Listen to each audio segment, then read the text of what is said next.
Hey, this is Carla from the Butcher Babies. This is George Corcoran Fisher from Cannibal Corpse. Hey, this is Rex from Kill Devil Hill. It's Wednesday 13. Dad from Devil Driving. This is Motorist from Quad. You're listening to Rabid Noise on Rabid Radio. Turn it up. Hey, Dino, how are you, man? Good, how are you doing? Yeah, good, dude. Nev, where are you calling from? Yeah, but what city? What where city? Are you calling from? Gold Coast. Gold Coast. Yeah.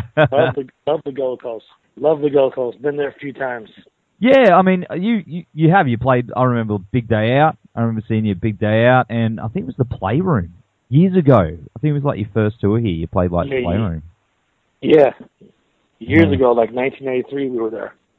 Oh, man. I remember I was just under the age, so I couldn't see you guys, but I remember seeing like the poster on the side of the venue, and I was real bummed. Because I was... Now Fear Factory's coming back again, and we are extremely excited to come down there and play songs off our new album, Connects. Plus, you know, of course, a lot of the classic Fear Factory songs that everybody loves to hear. It's going to be awesome, dude. We can't wait. Because, I mean, by the looks of things, you guys have taken a couple of months off since touring last year, and you're about to kick off a massive world tour at the end of March. Is that right? Yes, we are doing the U.S. We're doing the U.S. First. We're doing the Demanufacture 20-year anniversary here in the U.S. This is the first time that we're doing it in the U.S. because we did it in Australia a couple of years ago. We just got back from doing it in Europe we ended in December. Now we're going to do it here in March. And then, obviously, we go back to Australia again in June. And then July so far looks like we have off, which is good, summer. And then we go back to Europe for all the summer festivals. And I believe after that, we come back for another U.S. tour. So we got a lot of stuff going on. Yeah, it doesn't look like you really stop it apart from that month off, but you probably need that, man. Do you still enjoy the process of going out on those long tours after all these years? I definitely do enjoy it. I mean, it's been part of my life, for the past 25 years. And, I love getting out there, playing in front of the fans, going from different cities, different countries, and just experiencing new things. Or, I have friends in a lot of different countries, so I like seeing them, hanging out with them, them taking me to new places, stuff like that. We do have a lot of friends in Australia, so I can't wait to get out there and go see them. We definitely do enjoy it. Of course, there are times when you miss home and you want to go home, and when we get like 2 months off or we get a month off here and there, I love it. You get to spend time with your family, and sometimes I like to bring the family on the road with me, so that works out good. Are you going to bring them down to Australia?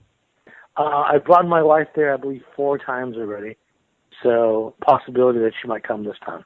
Yeah, cool, man. Come hang out. Well, I mean, you've been here enough times, as you were saying before. I mean, you might as well be. You'd probably be considered Australian citizens by now. Yeah, we've been going since 1993, and we've been pretty much been there at least once or twice per record. So, so this is our 9th record, so you can imagine how many times we've been there, you know what I mean? And plenty more on the way. I don't think this one's going to be the last. Plenty more on the way. Yeah, we're not stopping anytime soon. That's what we want to hear, man. Well, as you mentioned before... Too young for that. Yeah, well, that's it, man. I mean, hey, look, there's dudes in their 80s still going out there and touring and kicking ass. Why not? You're not even up there yet. So, no, fuck that. Well, man, as you mentioned before, you're going to be playing to manufacture in full on the upcoming US dates. But we were lucky enough to get that a couple of years ago, and I believe we were the first, weren't we, that happened? Yes, you guys were the first. Yes, you guys were the first because Australia was the first country that we got a gold record for Demanufacture. So we decided to do that first. Well, man, like, everyone loves that album down here. Well, everyone loves that album anyway, but man, that's a really, personally to me, that album is a really important album. And, I believe that Genexus is right up there with it as well, as in songwriting and It also feels like a straight sequel to the album as well. Do you get that vibe from those songs when you play them side by side with the Manufacture stuff? Well, when we were crafting this album, we wanted to make sure that it had that vibe to where, the songs that you play live from the record, it's going to go translate well live. Obviously we've had a lot of experience touring the world, and we know what songs work better live and what songs don't work live. And, we noticed, like, when we play massive festivals, if you put a really groovy track, it translates to thousands and thousands of people. And so when we were making this record, we wanted to make sure that it was still extremely powerful, still had all the elements that make Fear Factory what it is, but we wanted to bring back some of the groove elements which translate to a lot of people, live. Because people like to move, whether they're slam dancing or just dancing or headbanging, they just like to move. So, like songs like Soul Hacker has a really big groove to it. And it also has a very big hook, you know what I mean? Songs like Regenerate, they just have these really cool elements to them that we feel that can translate really well live. And we took our time, doing this record. So I think that really, taking your time really helped us focus on the parts that, needed to be either, cut out or worked out. It gave us time to craft the song as best as they could be. Yeah, I love it, man. I love this album. And to the point, man, I would love to hear you guys also do that in full. You know what? You're not the first person who said that. A lot of people actually said that, and I think that's amazing. And, I think that if we were to do anything like that, the next thing would have to be Obsolete. True. Yeah, see, Obsolete. Oh, man, because there's so many good albums. Maybe you could do, like, Well, I mean, how, like, I don't know if you know a band called Coheed and Cambria. But they did this big thing where they played, like, each night they played their albums in full. Maybe you could do that kind of thing. I mean, fans would eat that up. Yeah, that's a possibility. That's definitely a possibility. What if we were as big as Coheed and Cambria, we could probably get away with doing something like that. Do one night Demanufacture in the same venue, then the next night in the same venue do Obsolete. You'd have to have 2 sold-out shows, really, to make that possible. That would say, what do you mean as big as Coheed? Maybe in Australia, but not, I don't think in America. I'm not sure. Honestly, I'm not even sure. I just assume they were bigger. Yeah. Yeah, everyone loves Fear Factory. It's like a metal food group. You got to have your Fear Factory. I mean, everyone I know loves Fear Factory. So, yes, we definitely left our mark in Australia. I think we did a lot of work going there. Like I said, every record we went there at least once or twice. I believe Demanufacture, we went there 3 times in 2 years. Wow. Yeah. Yeah, we did a headlining tour. We did the Big Day Out. Then we did a following headlining tour after the Big Day Out. So, yeah, we've been there quite a lot. Obsolete, we were there twice. It's like each record, like I said, we've been there 1 or 2 to 3 times. So we've probably been there at least 15 times, and we did a lot of work in Australia, laying down the groundwork, trying to make, Fear Factory a household name. Well, it definitely worked, man, because you definitely are to us down here. Fear Factory is pretty important to us Australians, that's for sure. We definitely fell in love with Australia the first time we went there. We fell in love with the culture. We fell in love with the people. Obviously the scenery is beautiful. The beaches, and even going hiking in some of the mountains and seeing some of the waterfalls. Doing all that great stuff.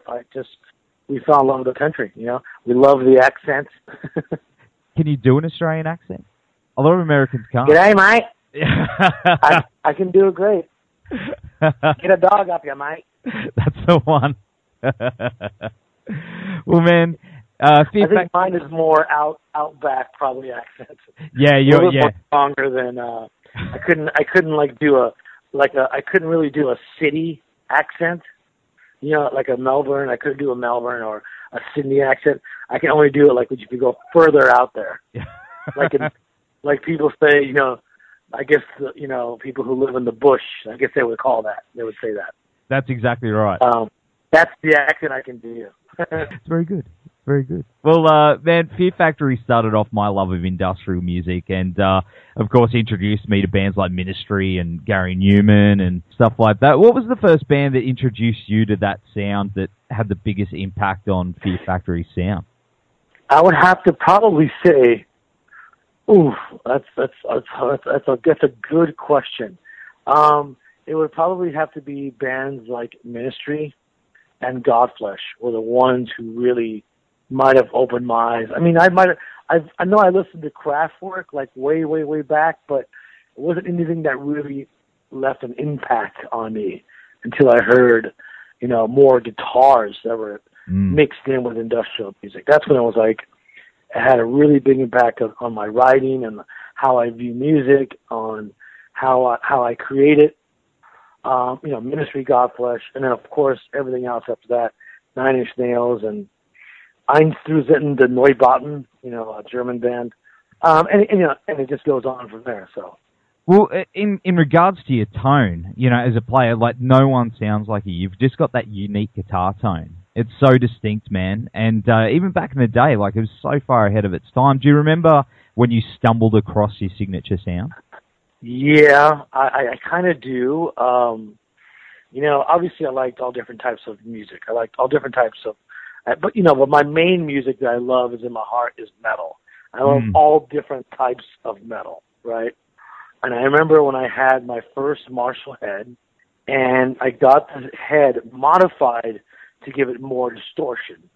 And I was like, okay, wow. And then I started getting into, I realized that I wasn't exactly the best soloist, so okay, I'm gonna concentrate on rhythms, like a Malcolm Young, not an Angus Young, but like a Malcolm Young. Malcolm, yeah. I'm gonna concentrate on rhythms. Yeah. And so I just got really into, playing rhythm guitar, and I was like, and then I just started getting into bands like Slayer and Metallica, and all the double picking, all the fast picking, all the down picking, picking triplets, and all different forms of type of picking. And I was like, then one day I heard Metallica. I heard the And Justice for All record. There's a song on the record called One. And in the middle of the song, there's a breakdown part where the guitars and the drums syncopate together. And it goes, how can I live? How can I die? That one little part was like, wow, why can't Metallica do that all the time? Why can't the kick drums follow the guitar all the time, like that one section? Now all of a sudden, I got infatuated with that one little part. And I'm like, why can't people do this? Like, why are not any other bands doing this? So, you hear it here and there in parts of songs of other bands, and there's not really a whole band that's focused, a whole song, a whole album with that style. That's kind of like how I developed my style. I just focus on that one part, and boom, I wanted to make my guitars and the kick drums syncopated with the guitars. So, and then I was like, well, we need to make it more industrial to make it sound more like it's a machine playing this stuff. And so we just locked in super tight. And we have a song called South by Resistor. And you can hear it, in particular on that one song where it's a stop. I call it the stop-start, or the start-stop effect, where you go, where it stops and starts, or starts and stops, you know what I mean? That's kind of like how we started. That's kind of like how we developed our style over the years, and it just kind of grew from there. Man, that's an amazing story. I've always wanted to ask you that. We used to talk about it back in the day, like, man, how does he do it? And yeah, I can't wait to show the rest of the boys that one. Because thank you for answering that, because that's an amazing story. I just learned how to stop and start, and really palm mute, and learn how to stop the guitar to where it wouldn't make any noise when you stopped. Because you listen to recordings when people stop, you could still hear the noise of the guitar of when you stop. You hear like, or something like that. Yep. You'll hear something. Whereas I learned how to completely make my guitar dead with foam. I put foam everywhere on my guitar.